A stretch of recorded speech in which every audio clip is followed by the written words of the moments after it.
এই অভিযোগগুলো মূলত আসতেছে ওরিয়েন্টালিস্টদের কাছ থেকে। ওরিয়েন্টালিস্ট কারা?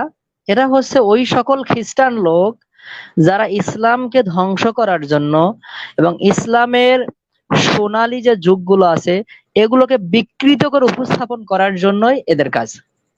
এরা চায় পৃথিবীর জমিনে ইসলাম মিটে যাক, এবং সেটা একটি সুপরিকল্পিত ভাবে তারা এই কাজটা করে আসতেছে। হাদিস অস্বীকার করার যে প্রচেষ্টা, যে যে উদ্দেশ্যে করুক না কেন, এই প্রচেষ্টা হলো দ্বীন অস্বীকার করার প্রচেষ্টা। দরুদ ও সালাম বর্ষিত হোক মুহাম্মদ সাল্লাল্লাহু আলাইহি ওয়াসাল্লামের উপর, সাল্লাল্লাহু আলাইহি ওয়াসাল্লাম।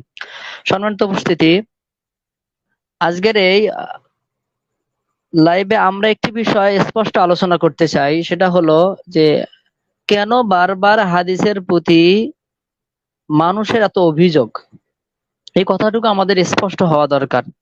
আমি মনে করি যত হাদিসের প্রতি অভিযোগ আসতেছে এই অভিযোগগুলো এক জায়গার সব অভিযোগ, অন্য জায়গার না।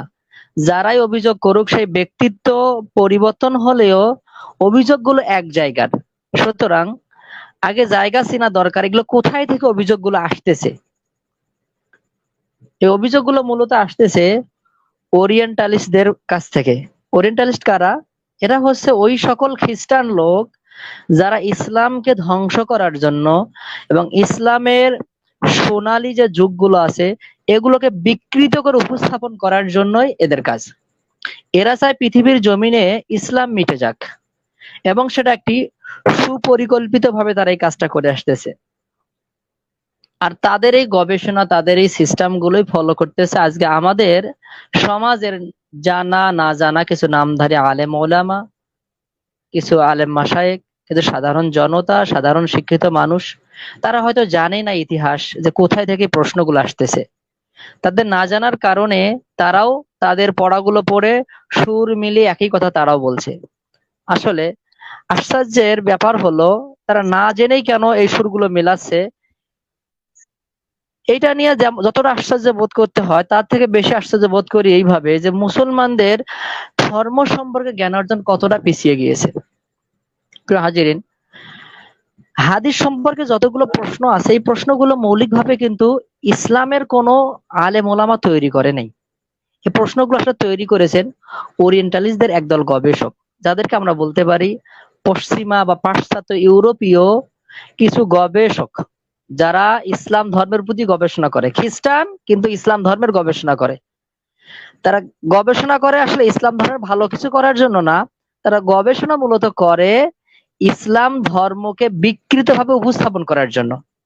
অবশ্যই এই ব্যাপারে আমি সকলকেই বলবো, যদি আপনারা এই বিষয়টা ক্লিয়ার জানতে চান তাহলে আমি অবশ্যই বলবো আপনারা ক্রোম ব্রাউজারে হোক, গুগলে হোক, আপনারা সার্চ দিবেন ওরিয়েন্টালিস্টদের সংক্ষিপ্ত পরিচয়, অথবা এভাবে সার্চ দিতে পারেন ওরিয়েন্টালিস্টদের পরিচয়।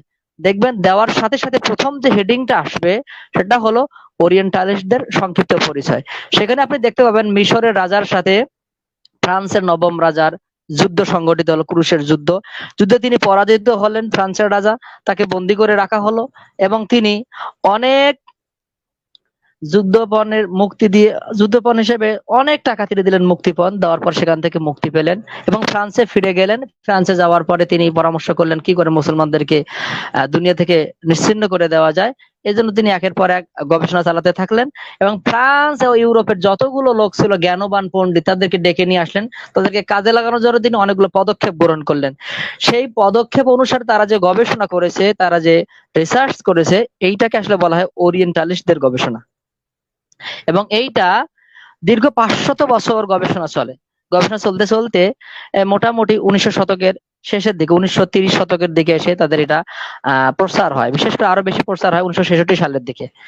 তারা স্পেশালি ভাবে ক্লিয়ার করে দেয় যে আসলে আমাদের পদক্ষেপ কি, আমরা কি নিয়ে সামনের দিকে আগাচ্ছি। তাদের 4টা মূলত টার্গেট ছিল, যে টার্গেটকে নিয়ে তারা এই গবেষণাগুলো চালিয়েছে। তাদের 1 নম্বর টার্গেট ছিল কোরআন থেকে মুসলমানদের দূরে সরানো। কি করে কোরআন থেকে দূরে সরানো যায়, একটা টার্গেট ফার্স্ট। এখন যদি সরাসরি কেউ বলে যে কোরআন মানা যাবে না, তাহলে পৃথিবীর কোনো মুসলমানই মানবে না এই কথা। এই জন্য তারা চিন্তা ভাবনা করে দেখেছে, গবেষণা করে দেখেছে, কোরআন থেকে মুসলমানদের সরাতে গেলে প্রথম একটি কাজ করতে হবে, সেটা হাদিস থেকে মুসলমানদের সরাও। কারণ যখন হাদিস থেকে মুসলমানদের সরাতে পারবা তখন কোরআনের ব্যাখ্যাটা আর স্পষ্ট হবে না, তখন সেটা স্বতন্ত্র ব্যাখ্যার থাকবে না। যার যার মন মতন করে সে কোরআন তখন ব্যাখ্যা করতে পারবে। যার ফলে কি হবে? যার ফলে হবে আসল ইসলামের যে ধারাটা ছিল, আসল যে ব্যাখ্যাটা ছিল, আসল যে ইসলামের বুঝ ছিল, এখান থেকে মানুষ ছিটকে সরে পড়বে। অর্থাৎ কোরআন মানতে গিয়েও কোরআন আর মানা হবে না, উল্টা মানা হবে। এইটা একটা কাজ করেছে। এই জন্য তারা প্রথমত চক্রান্ত করেছে যে কোরআনের প্রতি কোনো অভিযোগ আনা যাবে না, মানুষকে বলতে হবে আমরা কোরআন মানি, কোরআনই একমাত্র দিন, এই কথা আগে বলতে হবে। আর হাদিসের প্রতি অভিযোগ তুলতে হবে।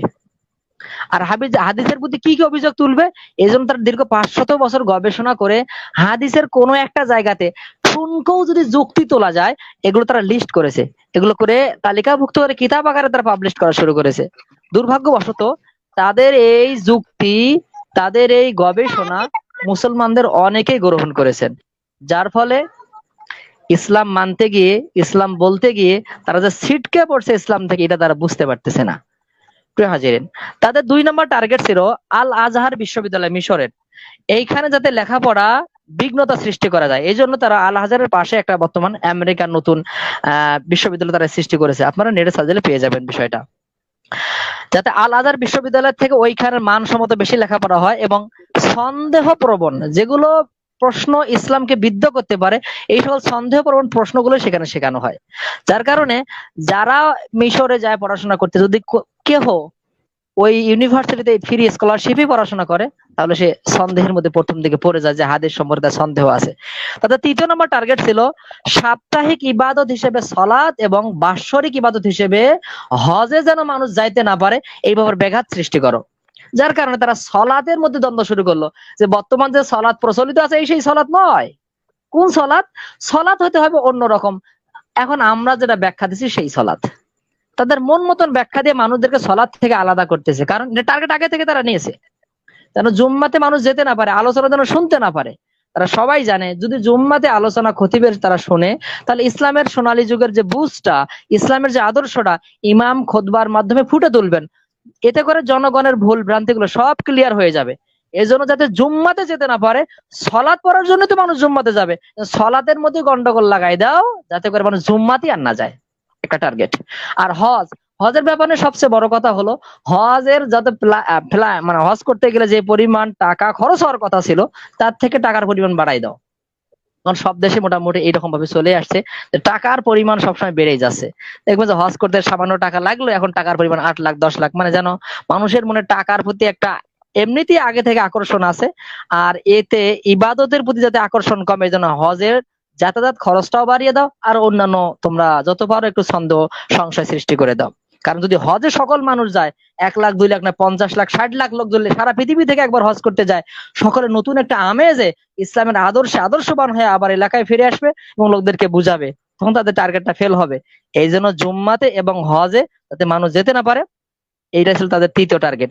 4র্থ নম্বর তাদের টার্গেট ছিল ছেলেদের চরিত্র ধ্বংস করে দাও, যত প্রকার পর্নোগ্রাফি আছে, যত প্রকার নোংরা জিনিস আছে, সবগুলো ফ্রিলি তোমরা চালাই দাও, ছেলেদেরকে আটকানোর মতন সবকিছু করে দাও। আর মেয়েদেরকে কি করে ঘর থেকে বাহিরে বেপর্দা করা যায়, মেয়েদেরকে নারী স্বাধীনতার নাম দিয়ে তাদেরকে বাহিরে বের করো, তাদেরকে দিয়ে স্লোগান দেওয়ার ব্যবস্থা করো। এই জন্য আমাদের ঢাকা ইউনিভার্সিটিতে এবং অন্যান্য জায়গাতে দেখা যায় নারীরা স্বাধীনতার নাম নিয়ে অর্ধ উলঙ্গ থাকাকে বেশি ভালোবাসতে যাচ্ছে। এটা কাদের? এইটা আসলে ইন্ধন যোগাচ্ছে ওই ওরিয়েন্টালিস্টরা, অর্থাৎ খ্রিস্টানরা।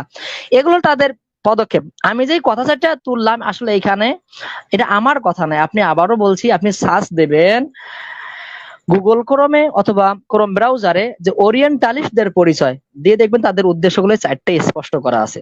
প্রিয় হাজিরিন, সুতরাং তাদের এখন হাদিস সম্পর্কে যে অভিযোগগুলো, এটা হলো তাদের প্রথম অভিযোগের একটা অভিযোগ। এটা তাদের আগে থেকে প্ল্যাটফর্ম ঠিক করা আছে, এর উপরে তারা কথা বলবে, এটাও তারা ঠিক করে রেখেছে।